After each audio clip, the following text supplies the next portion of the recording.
गांधारी का पुत्र शोक से जर्जरित हृदय भाव विवल हो जाता है। ऐसी स्थिति में शब्द यह जलते हुए लोहे की सलाखों सा मेरी पसलियों में धंसता है।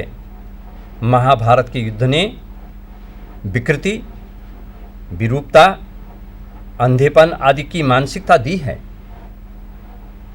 एक बार श्री कृष्ण ने स्पष्ट शब्दों में कहा था, मर्यादा मत तोड़ो। तोड़ी हुई मर्यादा कुचले हुए अजगर किसी गुंजलिका में कौरव वंश को लपेटकर सूखी लकड़ी सा तोड़ डालेगी। युद्ध द्वारा मानव मूल्यों में विघटन और प्रतिहिंसा द्वारा जो विकृति उभर कर आई है, उसे कवि ने अश्वत्थामा के द्वारा चित्रित किया है। उस दिन से मेरे अंदर भी जो शुभ था, कोमल था, उसकी भ्रूण हत्या युधिष्ठिर के अर्धसत्य ने कर दी। अश्वत्थामा विघटन व्यथा से पीड़ित और आत्मग्लानि और प्रतिहिंसा के भाव से दग्ध व्यथा में कहता है, आत्मघात कर लूं इस नपुंसक अस्तित्व से। अंधायुग के अंत में भयंकर रूप वाला अश्वत्थामा बतलाता है, कृष्ण पर जरा नामक व्याध ने बाण का संधान किया है, वैसे ही तलवों में बाण बिनते ही पीप भरा दुर्गंधित नीला रक्त वैसा ही बहा जैसा इन जख्मों से अक्सर बहा करता है। अंधायुग की इस मूल कथावस्तु का पारिवारिक भीति पर खड़ी है। शासन एवं सत्ता के संघर्ष पारिवारिक सहृदयता को रक्तपात, प्रतिशोध और कुंठा में परिवर्तित करते हैं। अंधायुग का यह मनोवैज्ञानिक धरातल है, क्योंकि धृतराष्ट्र का संसार उसके अंधेपन से उपजा था और उसी परिधि में उनके वैयक्तिक संवेदन और निर्णय होते थे। धृतराष्ट्र स्वयं कहता है, मेरा स्नेह, मेरी घृणा, मेरी नीति, मेरा धर्म बिल्कुल मेरा ही वैयक्तिक था। कविता बहन, अंधायुग में गीति नाट्य प्राण तत्व के बाद अब आप अंधायुग गीति नाट्य के कथा सूत्र का परिचय दें, जिससे कि अंधायुग एक गीति नाट्य समझने में एक सूत्रता रहेगी। अंधायुग के कथानक में दुर्योधन की दशा देख अश्वत्थामा समस्त पांडवों के संहार की प्रतिज्ञा करता है। अश्वत्थामा वन में विश्राम करते हुए रात्रि में वृक्ष पर बैठे हुए कौवों पर अचानक बर्बर हुए उल्लू का आक्रमण देख उसके मन में क्रूर संकल्प जाग उठता है।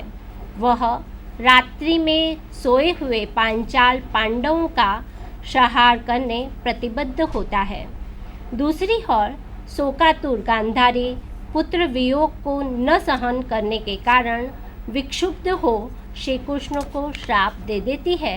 श्री कृष्ण का परम धाम गमन और जरा नामक बहलिया द्वारा मृत्यु होना तथा अन्य भावपूर्ण प्रसंगों को इस ढंग से प्रस्तुत किया गया है कि जिससे गीति और नाट्य शिल्प काव्यानुभूति के रूप में आधार बना है।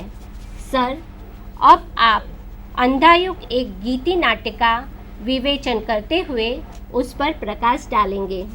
हाँ, तो देखिए, अंधायुग एक गीति नाट्य, अंधायुग लघु घटनात्मक होते हुए भी अपनी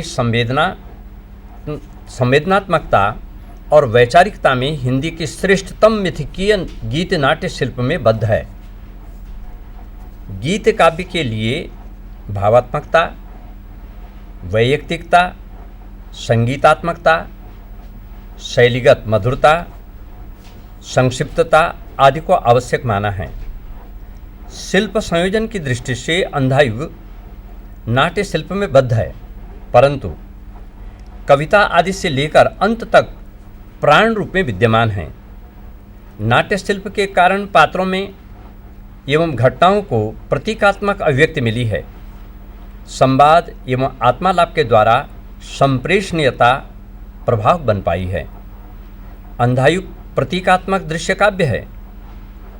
पात्र, मनस्थितियाँ, वातावरण, उद्देश्य, नामकरण, शीर्षक सभी कुछ प्रतीकात्मक ताकि सशक्त अभिव्यंजना करते हैं।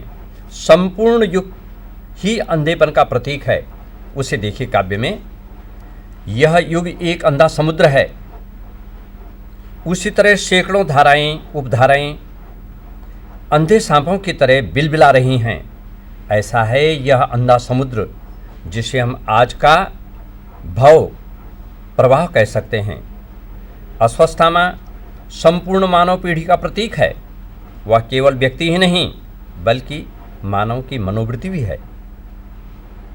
अश्वत्थामा स्वयं अपने लिए कहता है, वध मेरे लिए नहीं नीति है, वह है अब मनोग्रंथि। धृतराष्ट्र मोहांध और विवेक शून्य संकीर्ण मानव का प्रतीक है। गांधारी आहत मातृत्व, कटु निराशा और उद्धृत अनास्था की प्रतीक है। संजय उस निष्क्रिय व्यक्ति का प्रतीक है जो तथ्यों के माध्यम से सत्य तक पहुंचने में असमर्थ है। दोनों प्रहरी सामंती व्यवस्था के सामान्य जनता की नियति तथा गति दोनों को व्यंजित करते हैं। अंधायुग में कृष्ण उस आधुनिक व्यक्ति के प्रतीक हैं जो युग की सही पहचान कर सके हैं। वृद्ध याचक झूठे भविष्य का प्रतीक है। युत्सु एक ऐसे व्यक्ति का प्रतीक है जिसके जीवन का निर्माण विषमताओं और द्वंद्वों के जटिल मिश्रण से हुआ है। मैं हूँ युत्सु, गलत धुरी में लगा हुआ, और मैं अपनी उस धुरी से उतर गया हूँ। द्रोण और भीष्म गुलामी और परवस्था के प्रतीक हैं, जिन्हें अपने स्वामी के लिए युद्ध करना पड़ा। सीमित परिप्रेक्ष्य में युत्सु मूल्यगत संक्रमण एवं उससे उत्पन्न आत्मघाती अनास्था की स्थिति में पड़े युवावस्था एवं युवा आवेश का भी प्रतिनिधित्व करता है। अंधायुग के बिंब स्थिर, गतिशील, संवेद्य और भावपूर्ण हैं। उनकी कल्पना, समृद्धि और तज्जन्य बिंब विधायिका शक्ति जगह जगह पर देखी जा सकती है।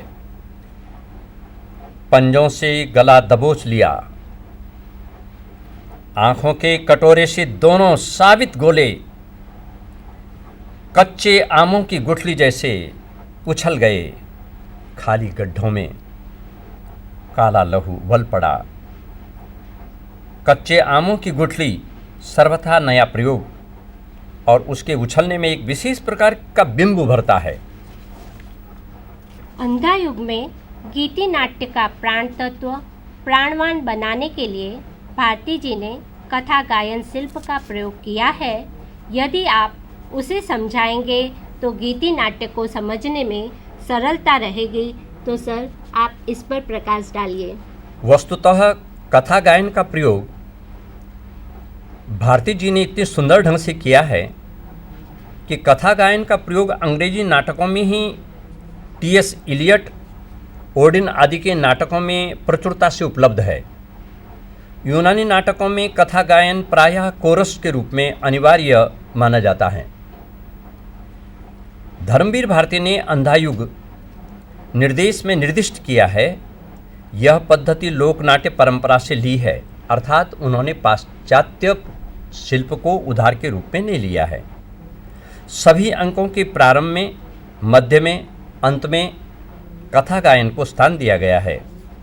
कथा गायन शिल्प अंधायुग में वस्तु संगठन का आवश्यक उपकरण के रूप में आयोजित किया गया है।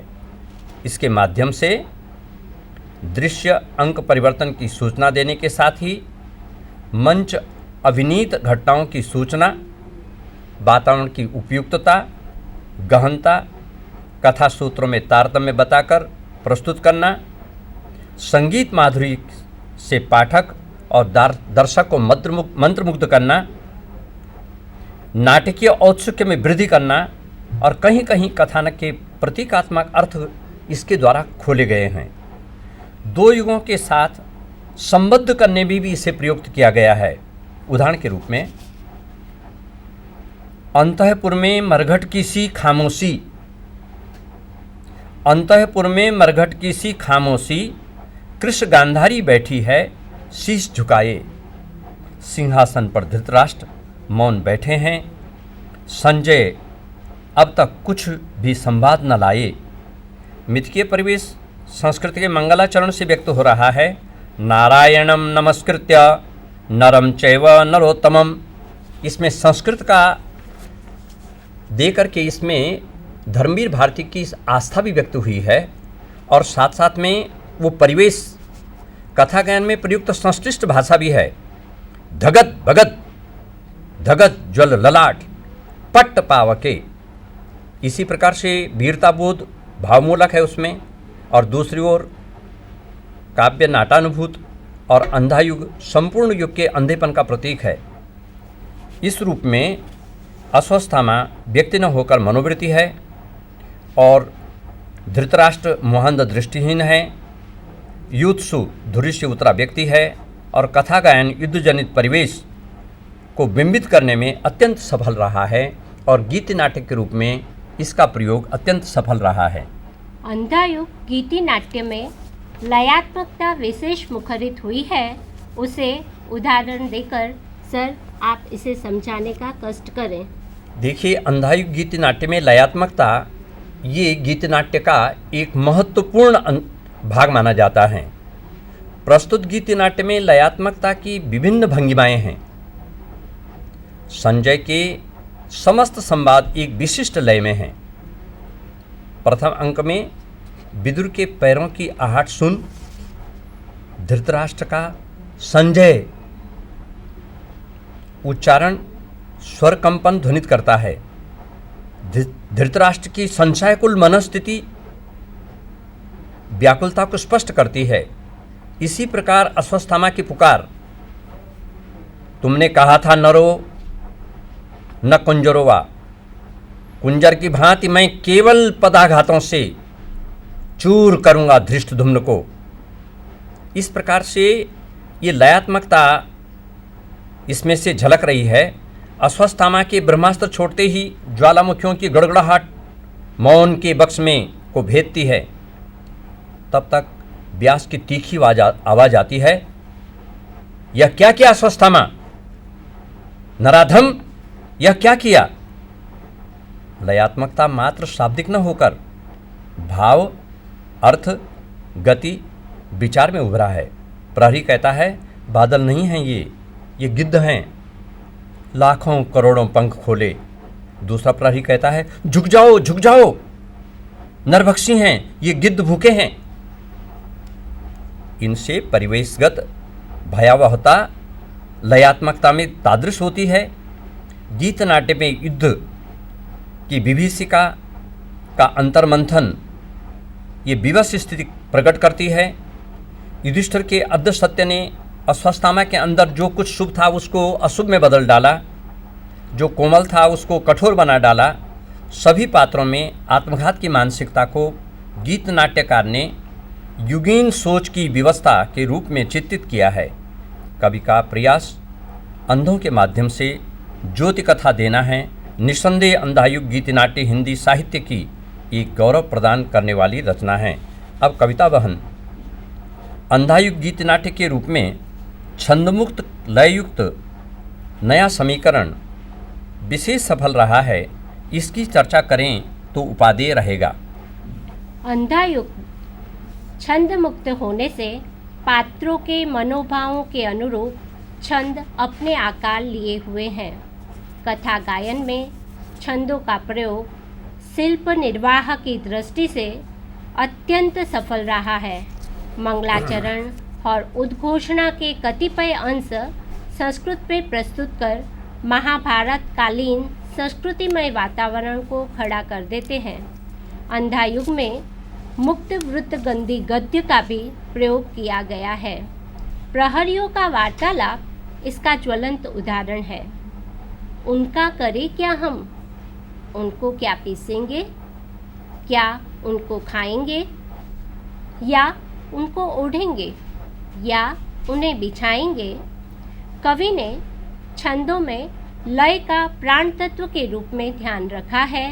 यह लय मात्र शब्दों में व्यक्त न होकर भाव, अर्थ और गीति के रूप में उभरकर भाव और विचार को संप्रेषित करने में प्रभावी सिद्ध हुई है। प्रस्तुत मिथकीय गीति नाट्य में मुक्त छंद होने पर भी लय और प्रवाह की अन्विति सर्वत्र है। मुक्त छंदों के साथ तुकांत पदों की योजना भी की गई है। कुछ दूर कटीली झाड़ी में छिपकर बैठा था एक व्याध, प्रभु के पग को मृग वदन समझ धनु खींच लक्ष्य था रहा साध। अंधा युग में मुक्त छंद का प्रयोग सहज भावाभिव्यक्ति के लिए किया गया है। अश्वत्थामा की भूमिका को व्यक्त करने में मुक्त छंद प्रवृत्ति बहुत ही प्रभावक सिद्ध हुई है। कथा गायन एवं वंदना छंदबद्धता सप्रयोजन है। डॉक्टर धर्मवीर भारती ने पात्र निरूपण द्वारा समस्या मूलक और अनुभूतिपरक स्थितियों का चित्रण किया है। इस पर विवेचनात्मक प्रकाश डालना आवश्यक होगा। तो सर, आप इस विषय में 2 शब्द हमारे विद्यार्थियों को कहिए। देखिए, अंधा युग में पात्र निरूपण के द्वारा धर्मवीर भारती जी ने गीत नाट्य के गीत तत्व का पात्रों के अंदर जिस संवेदना, विचार और लय को दिया है, उससे सिद्ध होता है कि अंधा युग के सभी पात्र आत्मसजग हैं। इसमें कुल मिलाकर के 16 पात्रों की योजना है। वृद्ध याचक, गूंगा, भिखारी, प्रहरीगण कल्पित पात्र हैं। अश्वत्थामा, श्री कृष्ण, युत्सु, युधिष्ठिर, विदुर, संजय, व्यास प्रतीकात्मक संदर्भ की पुष्टि करते हैं। इन प्रतीकों को समझने के लिए हम एक एक पात्र को लेकर थोड़ा थोड़ा उस पर विवेचन करेंगे। अश्वत्थामा में अंधा युग में इसका चरित्र समर्थ, प्रतीकात्मक और मनोवैज्ञानिक है। वह ओज से दीप्त है पर कुंठित और विघटित है। युधिष्ठिर का अर्ध सत्य उसके अंतर की समस्त मानवीय भावनाओं को निर्मूल कर देती है, जिससे उसके अंदर घृणा, बर्बरता, विध्वंस भावना जाग उठती है।